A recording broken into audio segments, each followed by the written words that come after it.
भागवत का जो महात्म है वो महत्व को दर्शाता है। विषय क्या है, विषय की अनुक्रमणिका क्या है, उसकी भूमिका क्या है, इंट्रोडक्शन बता रहे हैं। उन्होंने निवेदन किया कि हे सूत जी महाराज, आप तो परम रचित हैं, पिता देवता। सबके मन में जिज्ञासा होगा, पिता देवता सुनावहूं बार बार बिन वह प्रभु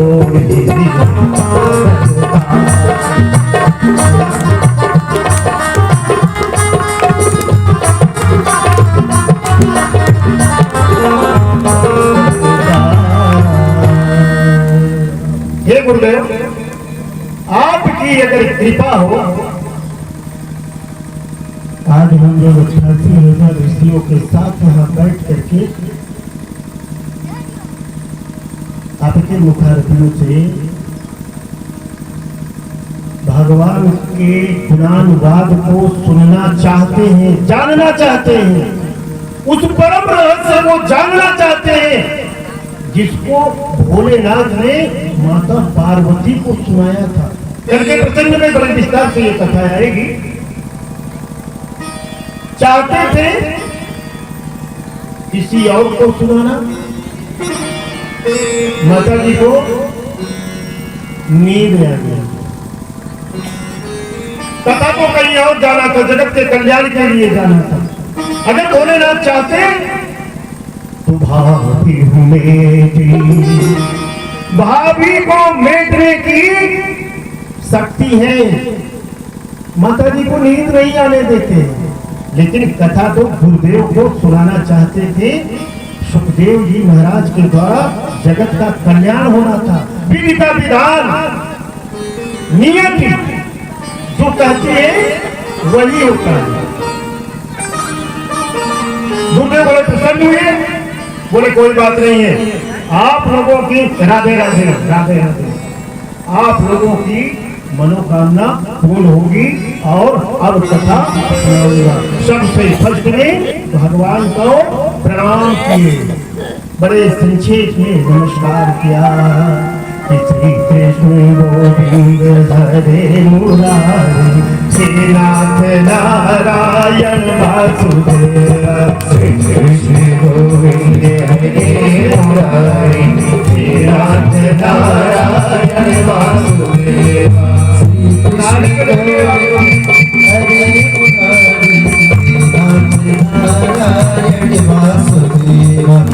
कृष्ण गोविंद हरे मुरारी, विद्वान स्वामी सखा हमारे, विद्वान स्वामी सखा हमारे। नाथ नारायण वासुदेव, कृष्ण गोविंद हरे मुरारी, नाथ नारायण वासुदेव। नाथ नारायण वासुदेव, नाथ नारायण वासुदेव। शुरू कर दिया, सत्संग शुरू हो गया।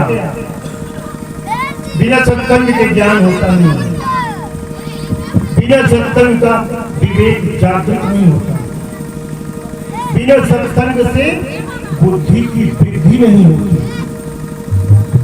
भगवान का मंगलाचरण किया कि सच्चिदानंद उच्च रूप को प्रणाम करते हैं तो अनादि, कि सच्चिदानंद रूपाय विश्वोत्पत्त्यादि हेतवे तापत्रय विनाशाय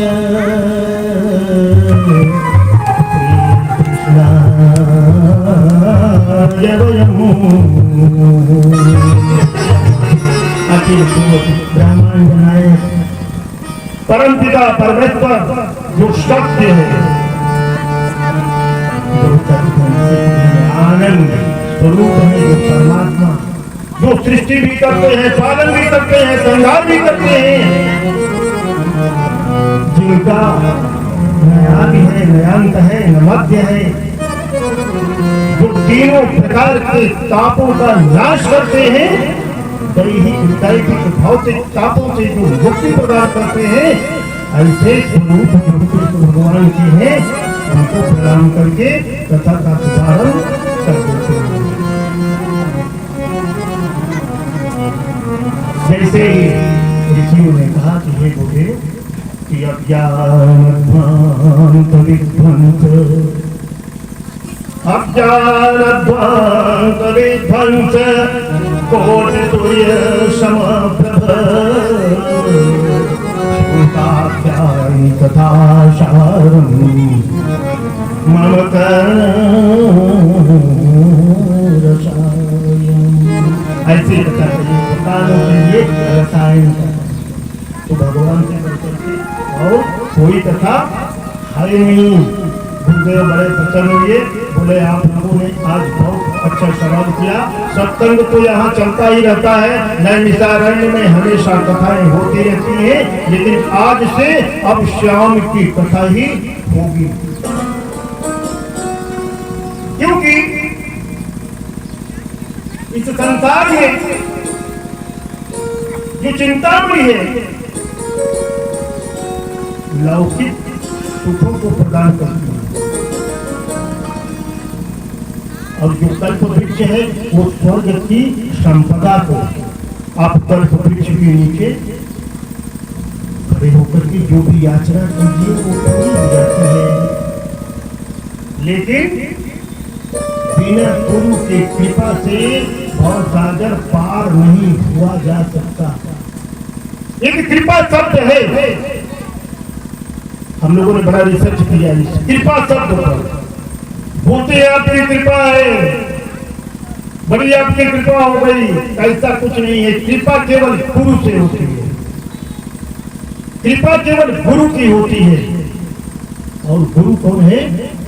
सबसे पहला गुरु है माता और पिता, वहीं से कृपा की शुरुआत होती है। लेकिन कृपा को कोई लेना चाहता नहीं। जब ऐसा कोई भक्त आएगा, अगर कृपा को प्राप्त कर लेगा तो मर्यादा पुरुषोत्तम बन जाएगा। वो कृपा यहाँ से मिलती है। कृपा उठी फिर रघुनाथा बातों पिता गुरु ना वही माता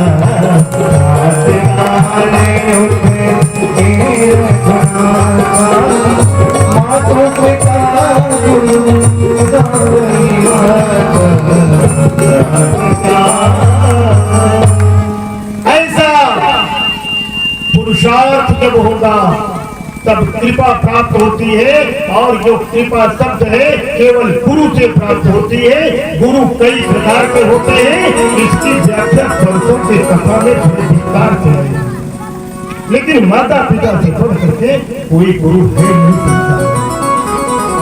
कोई बोल रहे हैं कि हे गुरुदेव कि चिंतामणि लोक सुखम, हे गुरुदेव चिंतामणि तो लौकिक सुख देख सकती है। और शिरद्रु स्वर्ग संपदाम, जो कल्प वृक्ष है वो स्वर्ग की संपत्ति भी दे सकता है। लेकिन प्रयच्छति गुरुप्रीतो वैकुंठम दुर्लभम।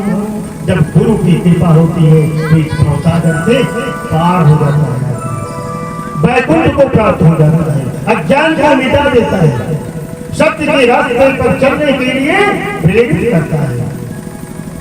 गुरु जी बड़े प्रसन्न होंगे। क्यों? कलयुग में प्राणी बड़े कलुषित हो जाएंगे। मृत्यु का डर बहुत ज्यादा हो जाएगा। सब लोग डरते हैं मृत्यु से, कोई मरना नहीं चाहता। अगर बीमार भी होता है तो पूरी संपत्ति लगा देते हैं दवाई कराने के लिए, सब चाहते हैं कि मृत्यु न हो, लेकिन परम सत्य है मृत्यु होगी कि जन्म विराह। तीन चीज कपिल देव के व्याख्यान में बड़े विस्तार से इसका वर्णन करूंगा कि जन्म विराह मरण गति सोई, जो जस लिखा कहा गत होई।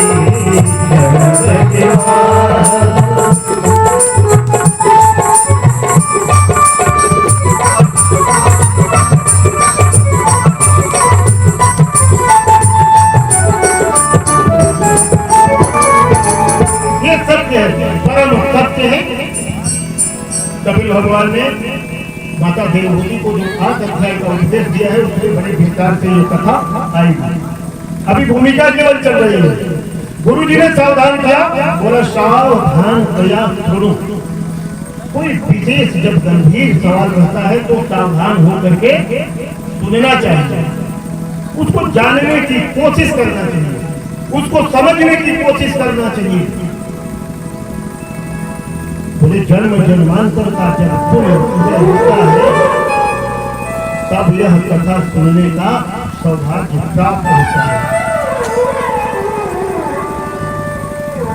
पूर्व में संचित पुण्य के द्वारा ये मानव की शरीर प्राप्त होती है। ये जो मनुष्य की शरीर मिली हुई है, अच्छा कर्म किया था तब मिली है, नहीं तो 84 लाख योनियों में भ्रमण करते करते पुनरपि जन्मम पुनरपि मरणम घूमते रहो, संसार में आते रहो। पुनरपि जननी जठरे शयनम, बार बार इस भवसागर में आकर के जाते रहोगे, लेकिन मोक्ष को प्राप्त नहीं करोगे। कि बड़े भाग्यवान सतन पावा, भाग्यवान सतन पावा,